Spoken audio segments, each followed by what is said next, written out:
Hi, I am Zoe and Paranormal Extraction. We have something very special on today that I hardly ever get to talk about. We have George Lunsford. Did you know he has 25,000 people on his radio show? But no, we're talking about legends, myths, monsters, and ghosts. He also has volume 1 through 4 on Amazon. I think you can get volume 1 and volume 2. Today, I'm really excited because we get to talk about this weird guy called Elmer McCurdy. Strange story. Also, we are going to talk about Bigfoot, Mothman, and ghosts. So we get a little bit of everything, okay? With George today. And George, I'm really excited you're on. So here we go. Thank you. Hey, George, thank you so much for coming in today. You have all these books out, and I think, didn't you say you were going to come out with another book? I You're, am. I got it back from editing, and I really appreciate y'all having me. And oh, should be going back into editing for the final draft and the cover here real soon. oh, awesome, awesome. Okay, so you've got this book that's like really, mesmerizing to me because not that many people talk about like you have like this plethora of stuff. Volume 1, volume 2, you're talking about all this stuff, northern, southern. It's just absolutely amazing on how much research you need to do on all of these different. How many, can you tell me how many different ones you think you've done out of 5 books? Oh well, I did the first four. I did research on them. I made originally 5 stories per state. But when I redid it and put them all into one book, I added more stories. So there's an average of 8 stories to 9 stories per state of every state in the United States. Oh, okay, great. So you really get into it then. It's not just a short little thing. Okay, why don't we start off with, everybody is just so mesmerized by Mothman. So can you tell me a little bit? I know about Mothman, but can you tell me a little, which is kind of funny about Mothman? Of course, I always have something funny to say, and I may say it, I may not. But anyways, why don't you tell us a little bit about Mothman? Well, Mothman's one of those cryptids that people really haven't had a lot of sightings of, but there is sightings. Showed up in I think it was the 50s, maybe in the 50s. I don't remember the dates too good. I'm terrible with dates.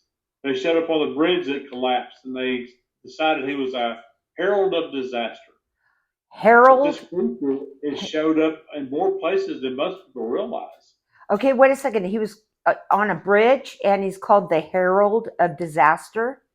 People believe he is a herald of disaster, yes, Oh, because wherever he shows up, bad things happen. right. So, I know, where is this located? In what town? The original story, original sightings were up in West Virginia. Okay. And then, that's not the town that has like the big, gigantic sculpture of Oh yeah, Mothman? Oh, it is. Okay. So that's where it was. So, tell me a few stories, or how did this, do you have, like originate? Or there's so many people out there that said they've seen him. I've watched a couple shows about it. He's winged, a winged creature with these red eyes, and he flies, and he kind of looks a little demonic.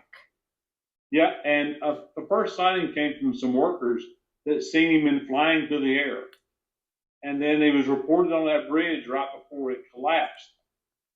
But what most people don't know about the Mothman is there is a creature called the Blackbird of Chernobyl, and over in when the Chernobyl in the Ukraine, when Right.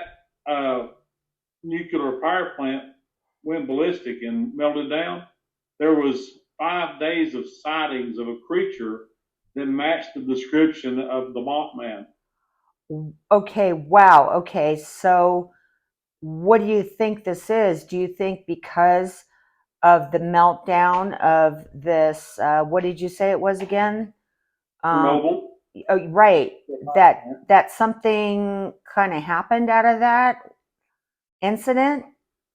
I personally, my thoughts on the Mothman is he is a cross dimensional creature that is here to warn us that something's going to happen. That's why he's in certain areas. Why he's been spotted in certain places where, like the meltdown, the bridge collapse. He's been spotted on a ship, around the ship before a ship sank. He's spotted around. There were stories that he was seen around Mount St. Helens before Mount St. Helens exploded. Oh my God. Okay. Now, the ones that I've seen have just been in that town that people talk about, but I didn't know. So, did anything after these people that have seen him in this town? I mean, has anything bad happened there? There has been small things happen, but the biggest thing that happened up there was the bridge collapse. Wow. Okay. And that's when he appeared. But he's appeared to a ton of people up there too, right? Yeah, they've been reports about him for years and years and years. Yeah. So so those are, do you believe that those are true when you listen to him, the stories? Well, after all the research I've done for as many years as I've been doing this, I really ain't surprised by anything anymore. I believe a lot of it because these creatures, whether it be Mothman or whatever, I think they're out there and people see them, but they don't want to admit it. Okay. So you think there's more than one creature because they call him the Mothman. They don't call him Mothmans. I think there may be more than one, but I think it's also cross dimensional. He's only in this dimension when something's going to happen. Oh, okay. Okay. So it wasn't from the meltdown. So cross dimension or interdimensional. Yeah, Wow. that's what I think. Okay. Good or bad? It sounds like he's good because if he's coming in to do, things like give people warnings, that sounds like something good. Well, I don't think he can really be classified as good or bad. I think he's just a creature that knows when things are going to happen. Wow. Because why does he look like the devil then? Well, like a lot of the descriptions describe him as having moth-like or fuzzy bat-like wings Yeah. and a shape. But his eyes is what gets everybody because his eyes are blood red and they shine. And supposedly, if you look into his eyes, you pass out. Okay. So people have said that. Yeah, and there's been all kinds of research. Some people believe he is a paranormal or supernatural creature, and just different things. Some people believe he's actually a physical creature. I'm still sticking with my thought. My theory explains everything, where he's able to get from one area to another area in such a fast set of time. You know what I'm saying? He's been spotted at around O'Hare Airport. He's also been spotted in West Virginia, close to Wow. the same amount of time. Oh my God. Okay. I didn't know that. So an interdimensional being, I totally get that. Um, since we're talking about the Mothman here, um, my experience from my OBE, if that's what you want to call it, out of body experience that I go through, I personally think that Bigfoot is an interdimensional being. So, why don't you tell us a little bit about Bigfoot? I mean, I know Bigfoot is your favorite subject. It is. I like Bigfoot. A lot of people do believe he is interdimensional. I personally don't lean that way, but that's okay if you do. I think that he is a physical creature of this planet, and he is a descendant of the early giants. A descendant of what? The early giants. Oh, When oh, back when oh, the Nephilim? You mean the Nephilim? they were the regular giants that were in America when the Indians come across from Asia, across the land bridge. When Sure. they come across, they run into giants here in America. They call them the white-eyed giants or moon-eyed giants, and they were like the descendants of the original Nephilim. Yeah, we have a town here in Nevada. I wish I could read. Do you remember the name of it? Where the giants are? Lovelock. Oh yeah, we do in Lovelock. They have the giants there. We can actually go into a museum and Giants. see the giants. If you Um, go in the museum and look at there's a sandal in there. oh, There's actually found with the body, the giants. The Bigfoot cast fits it perfectly. oh my God. Okay, so you think that instead of them saying it's giants, that it's Bigfoot? No. I think the Bigfoot.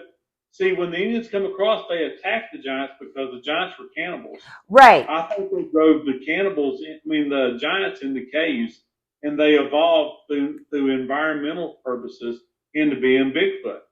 Oh, okay. So evolved into that. Okay. And that's because of the castings then that fit the sandal that you're talking about that's in the museum. Yeah, because there's somewhere around 500 to 800 years difference between when the giants disappeared and Bigfoot first showed up in all the Indian writings and drawings and everything else. Wow. Okay. So you think that's so they evolved into Bigfoot. So tell me more about your research about Bigfoot. I mean, I have a lot. I've been having a lot of people talk about Bigfoot. And so, what's your theory on Bigfoot besides what you just said? Well, I personally believe because they are the descendants of the giants and they were almost completely wiped out by the Indians when they come over. Right. And there's still giants today. The definition of a giant is anyone over 7 foot tall is considered to be a giant. Okay. If they started out, if they were running to the caves and they were forced to change and live in the caves, there's not going to be a huge number of them, but they're going to be spread out. Because if you go to like the Mammoth Caves in Kentucky, it's the largest underground system that we know of right now. Right. So they can pop up in any different state. They can pop up in different places, and you may see them, but you may not be able to find them. Okay, so you think that they live underground then? I think that they mostly did. I don't know if they still do or not, but I'm leaning towards the fact that they do. They did. They mostly still do. Okay, because I read a book on that actually, where a guy, he went down um, on, on some type of, I don't know, river or ocean or something, and he went into this and saw creatures, in there. I mean, he went down pretty far. He spent Yeah. like 2 weeks down there with them. And he was just saying that they're just absolutely wonderful creatures, and the book, I don't remember the book at all, what the name of it is, because I read so many books. But um, so let's just say some of them are living underground. What about the ones that are above ground? Okay, where do you think they're coming from? Well, I think they probably come out of the caves and go hunt, fish, hunt, forage for food. They live in family units. Right. So there's multiple reports, multiple sightings of entire families of Bigfoot, anywhere from a male, a big alpha male, and a female and multiple children. It really does range everywhere around the United States and all around the world. Every country in the world has sightings of a Bigfoot creature. Wow, every single country, because I've seen maps and they have them like, the red dots on Yeah, where is that just because they've seen them the most there, or it reported sightings. okay, oh, the reported sightings. Okay. All right. So you think that why is it that people, when they see them, they only see one? Well, now I have read tons and tons and tons of sightings of people seeing multiple creatures. Okay. So multiple like family type creatures that are all together. Now,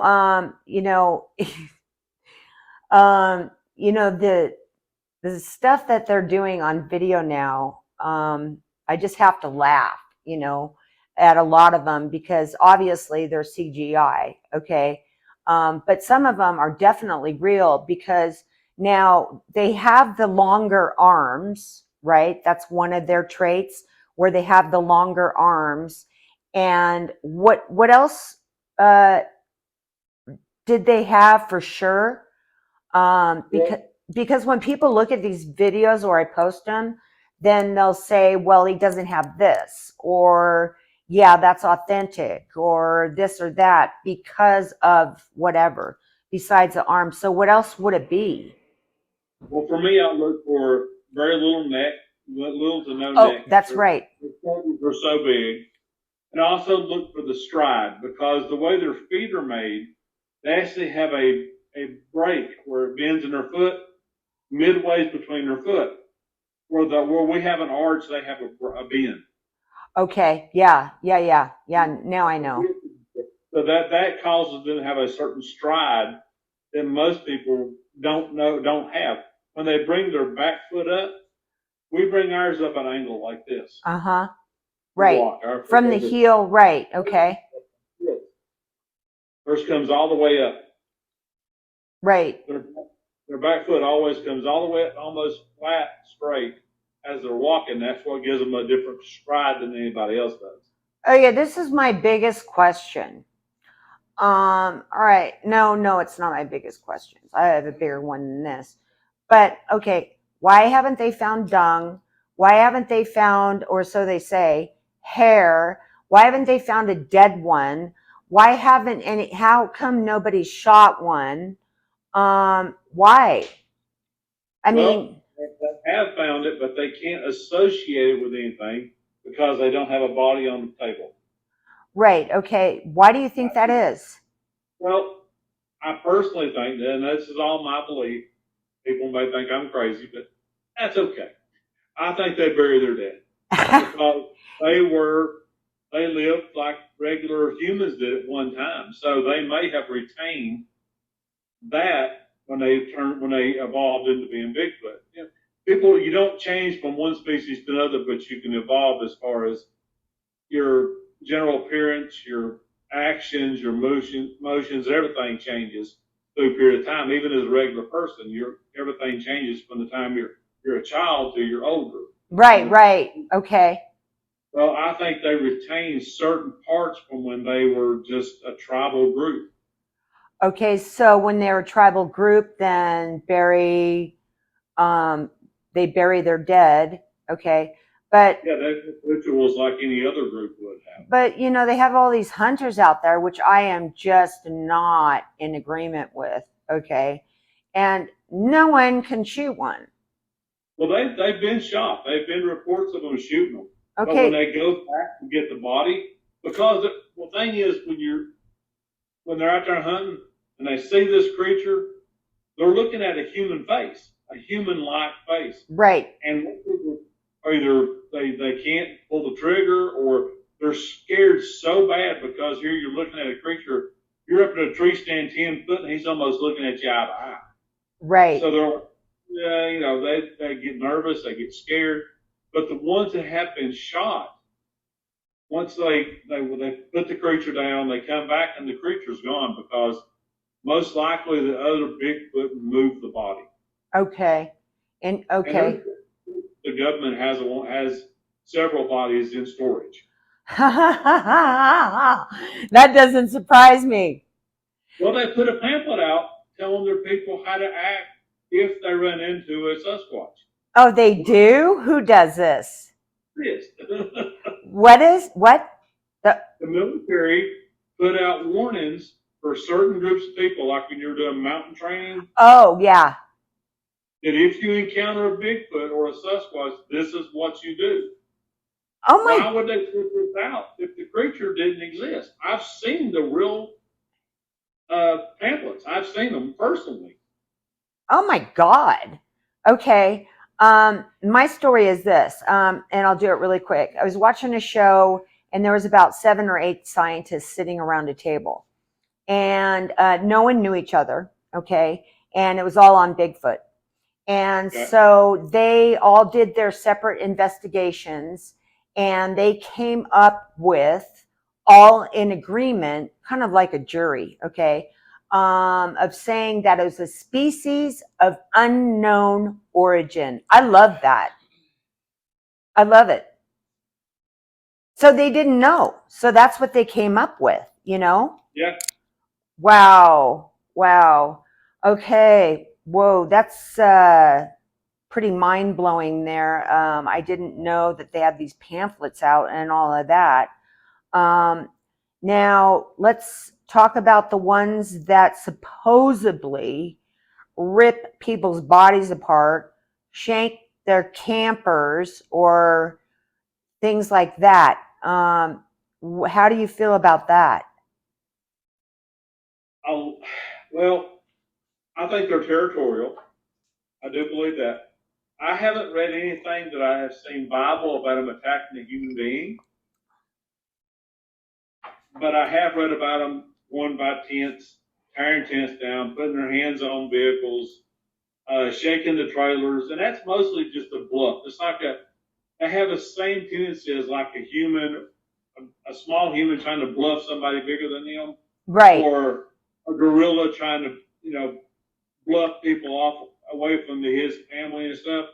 They have the same tendencies as everybody else does. They're going to try to bluff and scare you Oh, within. Yeah, most of okay. them they'll throw rocks at you. Yeah, yeah. A way to get you to leave them alone. And what about, how do you feel about gifting? You know, the Indians have done it for years and years and years. The Cherokee done it with the Sukaloo. The Sioux have done it. I mean, a bunch of the other tribes have done it. So I believe that it's a way of letting them know, look, we're not here to bother you, and you don't bother us. Yeah, I just absolutely love that.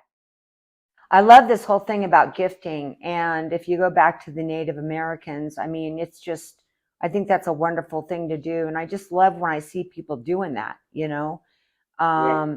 Yeah, so that's some new information for me on Bigfoot. Now, this Elmer McCurdy we were going to talk about, okay, this was the strangest one to me. I mean, what in the heck is going on with Elmer McCurdy? Well, good old Elmer. Good He was a old bank robber. Elmer.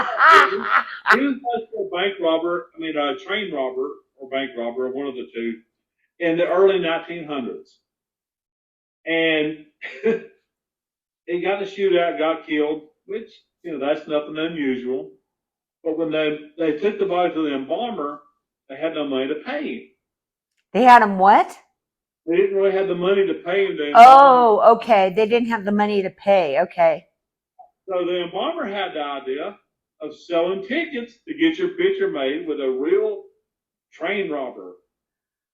So he set old Elmer up there, and people would pay to come in and have their picture made with Elmer. That that is disgusting. Okay, so the guy, um, okay, because he was a bank robber or whatever else, and he got killed, and they didn't have the money. The body was in his possession, so Right? he could take the body and do whatever he wanted. He embalmed it, and Yep. then I saw it. He puts him in a casket. He was straight up, and Yep. then why would people want? Because I've seen the pictures. I mean, it's like, why would they want to come in and get their picture taken with Elmer McCurdy?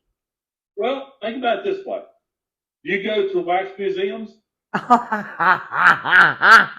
to a wax museum. You stand beside the big, like Arnold Schwarzenegger wax museum. Get your picture made. Well, that's basically the same thing they were doing. He was an outlaw, and they wanted to get their picture made with the outlaw. Okay, wow. Well, that's a really good point. Okay. I don't know. I just found it kind of disgusting. Well, it would be so bad, but they put him in storage, and then they sold him off as a Yeah, didn't he go on a carnival or something? He did several different. He did actually a couple of.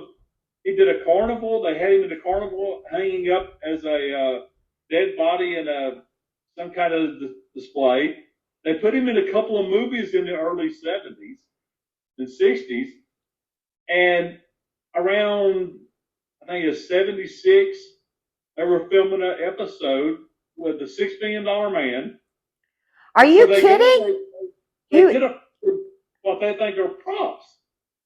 And they take old Elmer and they get ready to hang him up, and his arm no. falls off. And what? His arm fell off. So, Wait a second. This was with the $6 million man. What was the guy? Come on, I used to watch that show all the time. What was his name? crap. Well, I Yeah, damn, he was my favorite. I Anyways, used to love watching him. I watched him on Fall Guy and everything. yeah, okay. Well, I can't believe what. Anyways, $6 million man. Someone would know who he is, and he was good looking. That did, that helps too.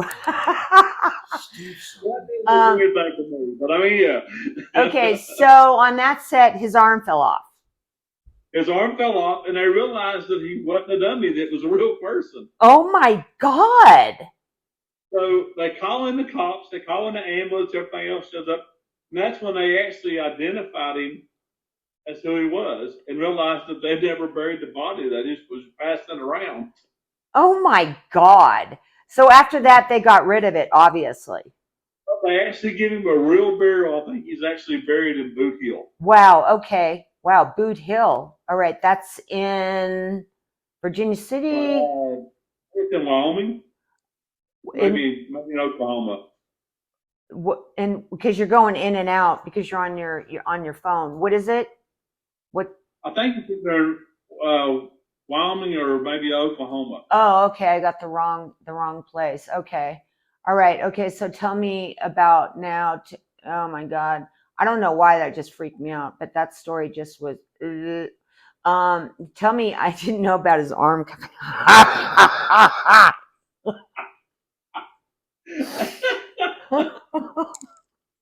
Could you imagine the look on their face though? Here they're going to hang this prop, and his arm falls off, and they realize he's actually a dead body. I mean, you just got to imagine the look on these people's faces. I'm sorry, but oh my God, I didn't know that part of it. Oh my God. Okay, now tell me a little bit about ghosts. What's up with that? What ghost do you want to talk about? There's tons and tons of different ghosts. What's your favorite one? Well, we got one here in Asheville. She's actually quite famous. They call her Helen, and she lived up by this big fancy mansion that's up on the mountain. And there was a bridge separating her house where they let her live, and because she worked for the people in the mansion, and her daughter, her and her daughter lived in this house because her husband was killed. And she's actually quite famous. They call it Helen's Bridge. Okay, so why is she there? Oh, What have people seen, and what does she do? well, Helen is in the early 1900s. She was working for the mansion where she had the day off, and she was spending it with her daughter. She had put food on the stove and was cooking, and she went outside to hang some clothes up. Her daughter was upstairs playing. Just a small place, a small two-story place. Well, Right. she was working, and she could see her daughter through the window, and she was happy. And she was hanging clothes. All of a sudden, she started smelling something. She turned around, and the house was on fire. Some of the stuff on the stove had boiled over and set the house on fire. Wow. Tried to go in, and she couldn't because the fire was downstairs real bad. And it was moving upstairs, and her little girl was screaming and beating on the window, and she's trying to get to her. The fire department finally shows up, and they're trying to get to her and try to put the fire out. And Helen's looking at her, she's crying for her daughter. The last thing she sees is her hand against the window as it slides down the window. Oh my And she, God. Is that her husband? that was her daughter. Her Oh, husband had been killed in the war. oh my God. So she watched her daughter die, and just beyond being able to be comforted or calmed Sure. down. She was frantic, tore all to pieces.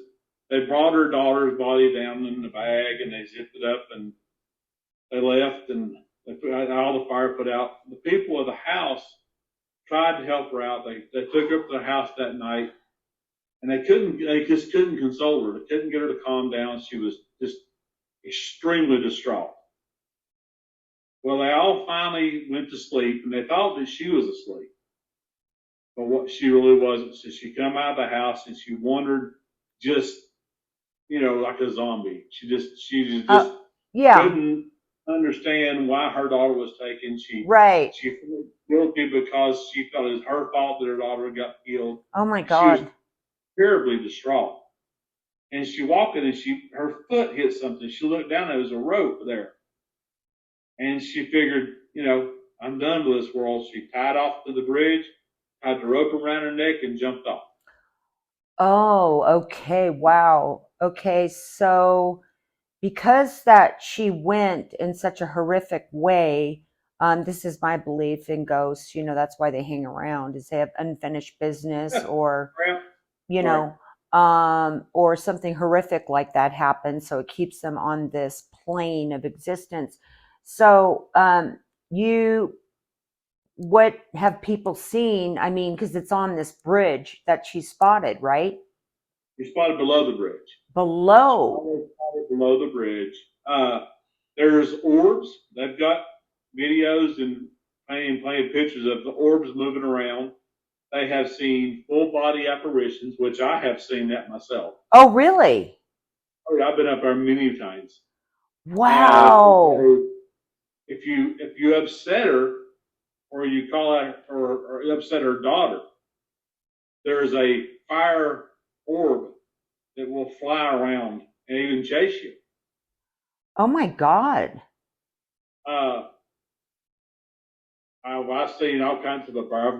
You get the hair stand up on your arms. You get the feeling you're being watched. She'll touch you every now and then. It's really, with just seeing the area itself was kind of creepy. But when you know the whole story and you're under the bridge and you're there kind of by yourself, it's kind of dusky, dark, and all of a sudden you feel something touch you on the shoulder, kind of freaks you out a little bit. Well, well, of course, when there's nobody there. Okay. But I'm used to it, so it doesn't bother me.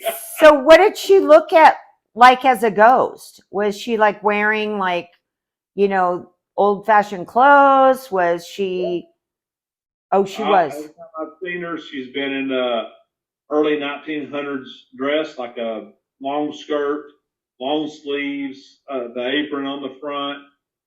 Her hair, usually about brownish, blonde, dark, dirty blonde look to it. I think her eye, if I remember, her eyes was kind of a greenish. That's what best I can remember. It's been Wow. a year since I've been up there, but I mean, I've been up there and I've seen all this stuff. I've heard her voice. I've heard her daughter crying and screaming, trying to get out of the house. All this stuff's happened up there. Oh my God. I've never heard of anyone so far that has seen the color of the eyes. That's just absolutely amazing to me. You know what's weird is we had a ghost at one of my houses, and I know for a fact that the girl that died there, she had brown eyes because you could see that was the only color that existed on her entire body. When you see the full body Are you apparition, kidding? I see the brown eyes. Yes. Wow. So, okay, so you have an ability that most people don't. Okay, that's what I'm going to say. To be able to see the eye color. Sometimes, yes, not all Sometimes. the time. It's Well, only when they allow me to. okay. Wow. Wow. Okay. So you have an incredible amount of more, you know, stories throughout the book. Why don't you just kind of name off um, a couple or as much as you want on what people can find in the book besides, the Mothman, Elmer McCurdy, Bigfoot, and ghosts. Oh, Uh, we've got the Momo Monster. We've got the Jersey Devil. We got Little People. We got Spearfinger. I've got the story of H.H. Holmes, which was a serial killer up in Chicago. I've got UFOs in it. I've got stories of the Winchester House. I got stories from Louisiana, which there's some doozies down there. The Vampire Brothers. There's just I know all about vampires. I'm not going to get into it. Okay, go watch my shows on vampires. Okay, okay. So vampires and everything. I got you name it. If it's a story in your state, I probably got it in the book. There's 8 stories per state. I also did stories in Washington D.C. I did 5 of the Indian tribes. And the reason I call them Indians instead of Native Americans, because when I talked to the elder people that were part of the tribes, the Cherokee, Choctaw, and all that, they referred to themselves as Indians, and out of respect for them, I will not call them anything but what they call right, right. them. Free dying a little different than everybody else. The Well, newer can last the Native American stuff, but yeah, the elders call themselves Indians. yeah, yeah. Well, I used to in paranormal extraction when we used to go out and help people. We don't use equipment or anything like that. I was working with a shaman, and I always called him the shaman, and he always used to say, "Don't call me that. On the tribe, I'm called a medicine man." And Yeah. I'm like, okay, you know. It's like people have this connotation of what they think something is, and it really isn't once you get into the tribe. And getting into these tribes is not easy. No. If you're You, but white, if you're white, you don't get in. You got to well, know there's stories somebody. you're not going to hear unless you talk to the elders. Yeah, I know. And I've talked to a lot of them, and it's because that I work in Cherokee at least twice a month, every month. I have been for the last 7 years. Oh, okay. All right. So that's why you were able to get in, because it's almost impossible. I mean, it's been impossible for me because he died. So, you know, knowing him, you could get in. Okay. Not knowing him, you can't get in. Well, I have Cherokee too, so Yeah. he's Cherokee. And it wasn't one of these stupid online courses where you get a certificate saying you're a shaman. Oh, Lord. That kills me. Oh my God. And you know, Medicine Man Vic used to be so against that, that he did a couple shows on it where it was just he was so upset. You know, he was really, really upset by that. So, I mean, you just have so much information. These, the books sound absolutely fantastic, everybody. You can go to Amazon. They're right on there. I checked it out today. I think I saw 3 on there. I think, There's the George. main one you read right there. Yeah, the That's main. the problem. Okay, right. Okay, that's it right there. Okay, yeah, I see it. Okay, right, right. And it's George Lunsford. Of course, we'll have a section about, so you can find all that. Or you can send me a message. It's really easy. And I just want to say thank you so much for coming on and doing these short little stories and talking about things that most people don't talk about. And I'm serious, you know, it's really great just to have you on instead of just talking about one subject, you know. I mean, we got we got a ton of subjects with you, but we just went over just a teeny amount of subjects that are in this book. Yeah. So that's absolutely fantastic. And we'll be looking forward to your next book, which we know how long that takes to write. Because I wrote 2, and I know right now you're in the process of writing it. Is there any place that someone can contact you if they want? They can go to my website or my Facebook or MeWe or Instagram or I'm everywhere. So look at my name. I'm usually somewhere around there. Okay, so George Lunsford, and that's Lunsford. D. Okay, well, I just want to say thank you so much, and thanks for coming on. I really, really appreciate it. I love all this stuff, and I hope everybody out there has enjoyed this, because this is a totally different show than I've ever done before. And we just have a lot to say to George, that we really appreciate him coming on today. And thank you, George. Thank you very much. Thanks for having me. All right, thank you.